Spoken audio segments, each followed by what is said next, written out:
Hello student, આજે આપણે MCQ શીખવાના છે આગળ. હવે જો આની અંદર તમને આપેલું છે કે સાઇન ઓફ 2 કોસ ઇન્વર્સ 4/5 આની કિંમત શોધવાની છે. હવે આની કિંમત શોધવાની તમને એમસીક્યુમાં આપેલું હોય એ જોઈને તમે આન્સર કહી પણ શકો ડાયરેક્ટ. પણ જો આમાં ટૂંકી રીત છે કે સાઇન ઓફ 2 કોસ ઇન્વર્સ 4/5 છે, તો કોસ ઇન્વર્સ જે 4/5 છે એને ધારી લેવાનું કે ધારો કે cos inverse 4/5 is equal two કેટલું થીટા. તો આપણે is implies 4/5 is equal two cos of theta લખી શકીએ. થશે આટલું. હવે જો અહીંયા તે જ લખો તો is equal to sine of 2 cos inverse 4/5 બરાબર કેટલા ધારી લીધા છે 2 થીટા.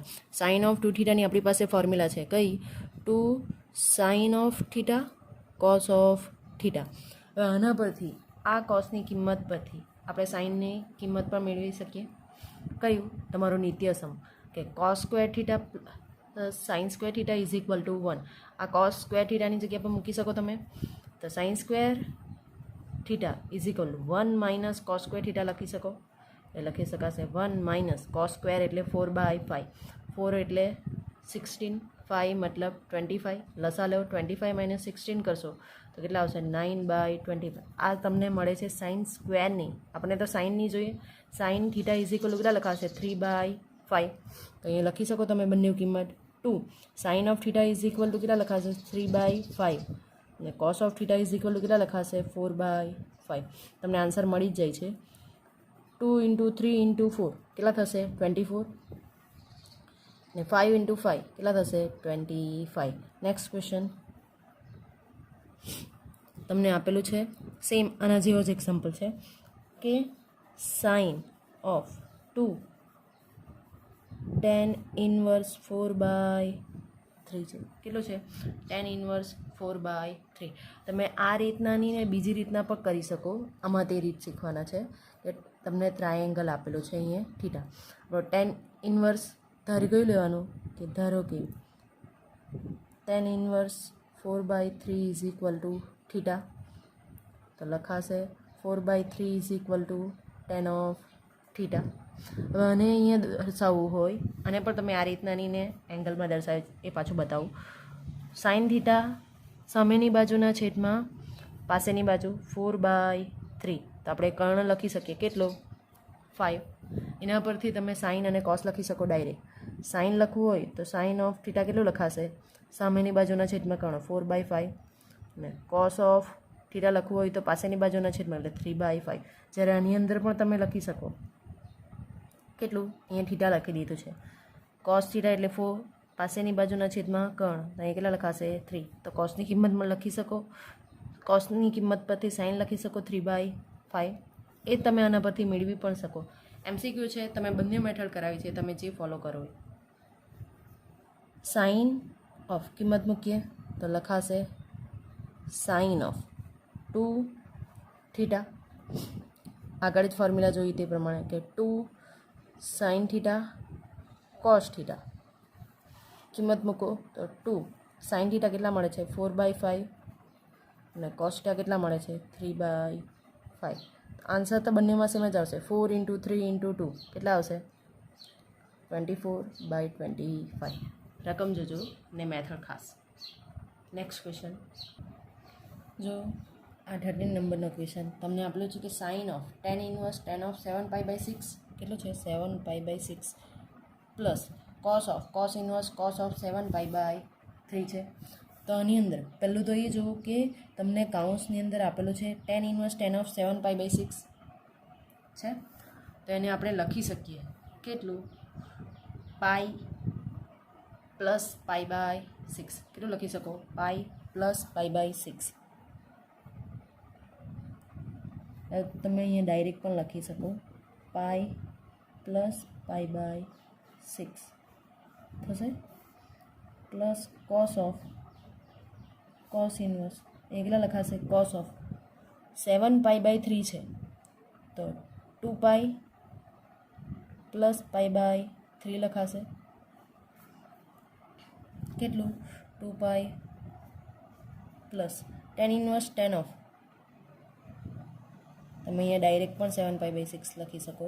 પાઈ પ્લસ π/6. હવે જો વિધેયની બદલાશે એટલે મેં ડાયરેક્ટ 10 જ લખ્યું છે. 10 ઓફ π/6. હવે જો પોઝિટિવ કે નેગેટિવ એ જોવાનું. પાઈ કીધું છે ને, પાઈ પ્લસ એટલે કયા ચરણમાં જાય? ત્રીજા ચરણમાં. ત્રીજા ચરણમાં કેવું 10 પોઝિટિવ એટલે પોઝિટિવ આવશે, પ્લસ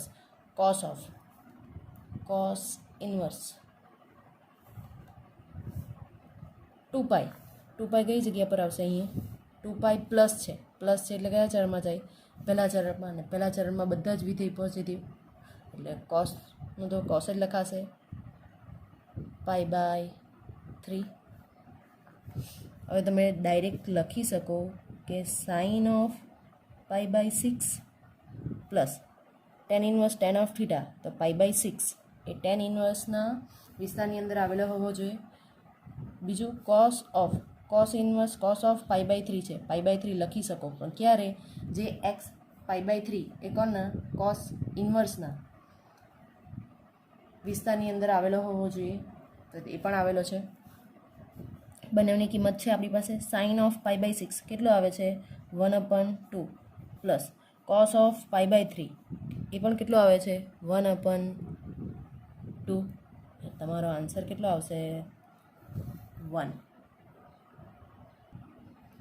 જો કે x = 1/3, તો cos of 2 cos inverse x plus sine inverse xનું મૂલ્ય શોધો.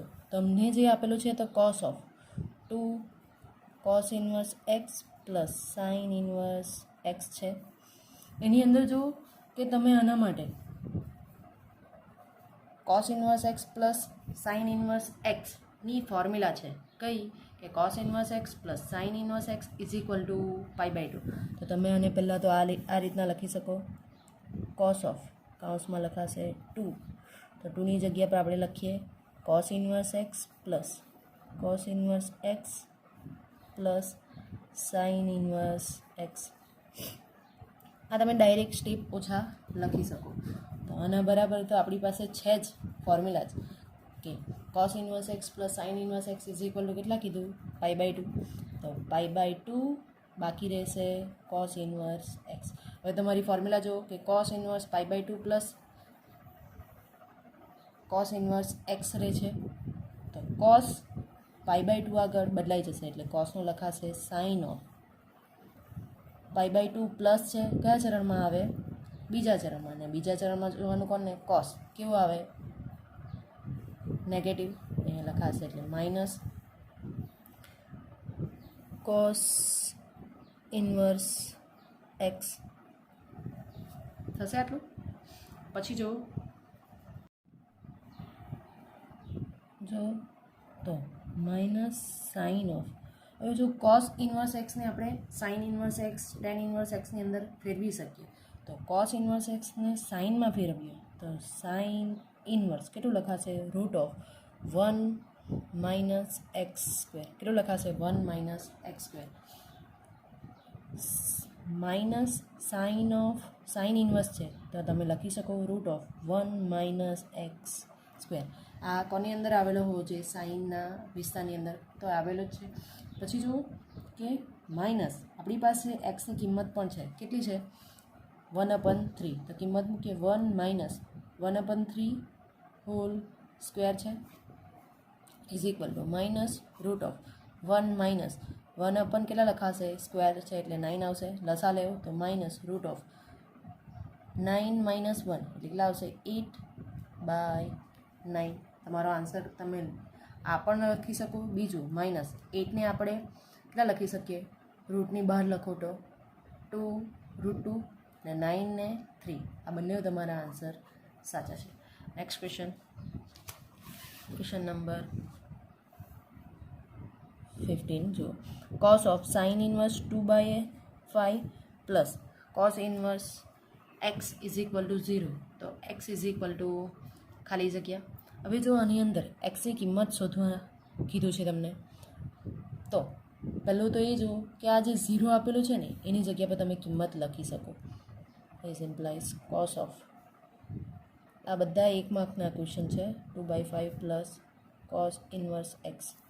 કયું ઝીરોની કિંમત બંનેમાં લખાશે, સાઇનમાં પણ અને કોસમાં પણ. અહીંયા જો કોસ ઓફ આને થીટા સમજો તો અહીંયા કોસ ઓફ 0 કયું પર આવશે, તો કોસ ઓફ π/2 આગળ. કેટલા આગળ? π/2 આગળ. તો કોસ ઓફ એક્સ સમજો, કોસ ઓફ વાય સમજો, તો x = y લખી શકો.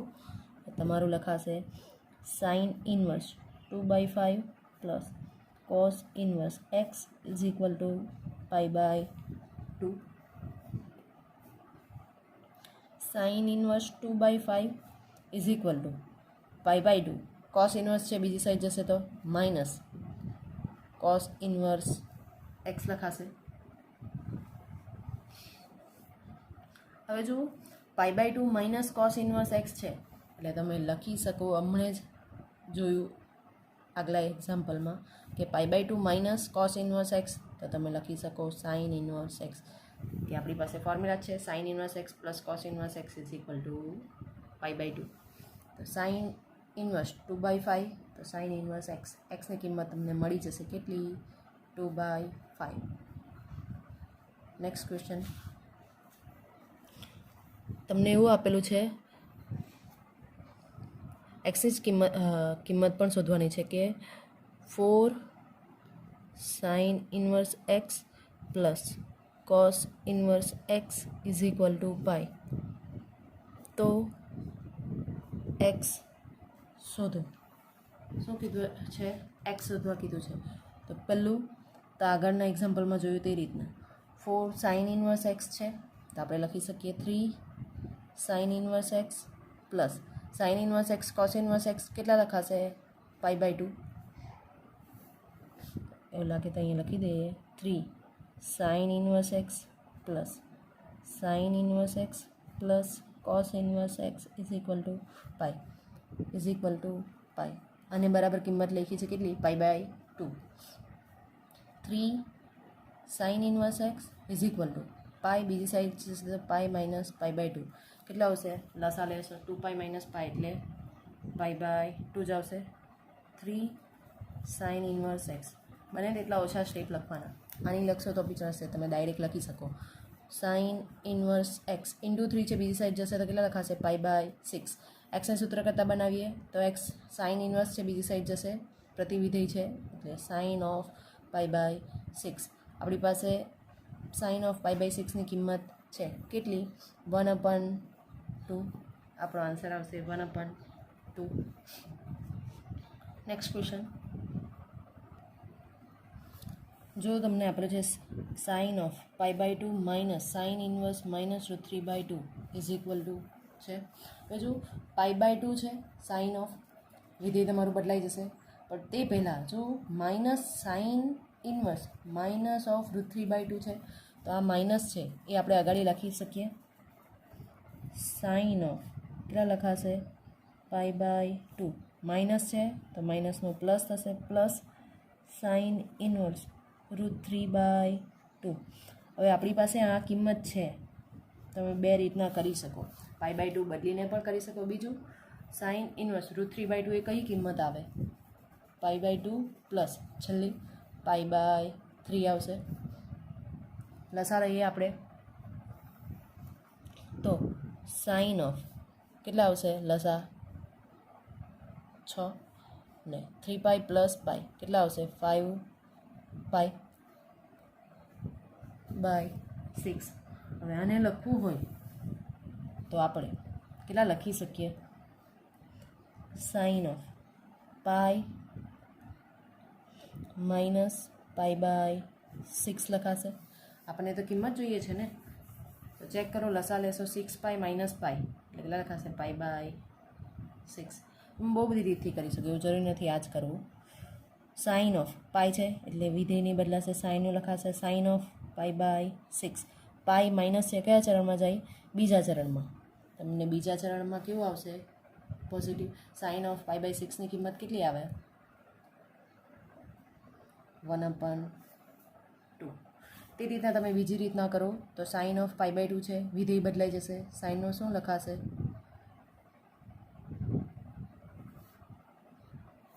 સાઇનનો થઈ જશે કોસ. પછી આગળનું એક એક્ઝામ્પલ કર્યું એ રીતના પણ કરી શકો. ને આ મેથડ છે એ રીતના પણ કરી શકો. આગળનો ક્વેશ્ચન 19 નંબર. બીજું જો કે તે આગળનો ક્વેશ્ચન કર્યો એના પરથી આ તમારે હોમવર્કમાં કરવાનું છે. 3 tan inverse x plus cos inverse x is equal to pi. તો એક્સ શોધો. લાસ્ટ ક્વેશ્ચન તમને આપેલું છે કે tan inverse cot of x plus cot inverse tan of x આ શોધો. બીજું શરત આપેલું છે કે 0 is less than x is less than π/2. તમારો એક્સ એ 0 is less than x is less than π/2 એટલે પહેલા ચરણની અંદર છે એવું કીધું છે. બીજું જો તમને જે રકમ આપેલી છે તેની અંદર ચેક કરો. tan ઇન્વર્સ કોટ છે, કોટ ઇન્વર્સ tan છે. આપણે આ બંનેને ચેન્જ કરી શકીએ કયું પર π/2 આગળ. tan inverse cot of x છે તો આપણે લખી શકીએ નિત્યસમ છે તમારું tan inverse x plus cot inverse x is equal to π/2. tan inverse x તો એના માટે લખીએ તો π/2 minus cot inverse cot of x લખાશે પ્લસ સેમ આમાં પણ π/2 માઇનસ क्या લખાશે tan ઇન્વર્સ tan ઓફ એક્સની જગ્યા પર આપણી પાસે અહીંયા છે tan ને અહીંયા છે કેટલા કોટ. તો હવે જો π/2 cot inverse cot of x તો તમે ડાયરેક્ટ એક્સ લખી શકો એ કોટ ઇન્વર્સના વિસ્તારની અંદર છે plus π/2 minus tan inverse tan of x તો હવે બી કેટલું લખાશે એક્સ. તમે π/2 પ્લસ π/2 કેટલા આવે pi minus x x minus 2x. આ આઈએમપી ક્વેશ્ચન છે, મોસ્ટ ઓફલી પૂછાય છે. આની જગ્યા પણ જો તમને સાઇન અને કોસ આપેલો હોય તો પણ તમે લખી શકો. Thank you.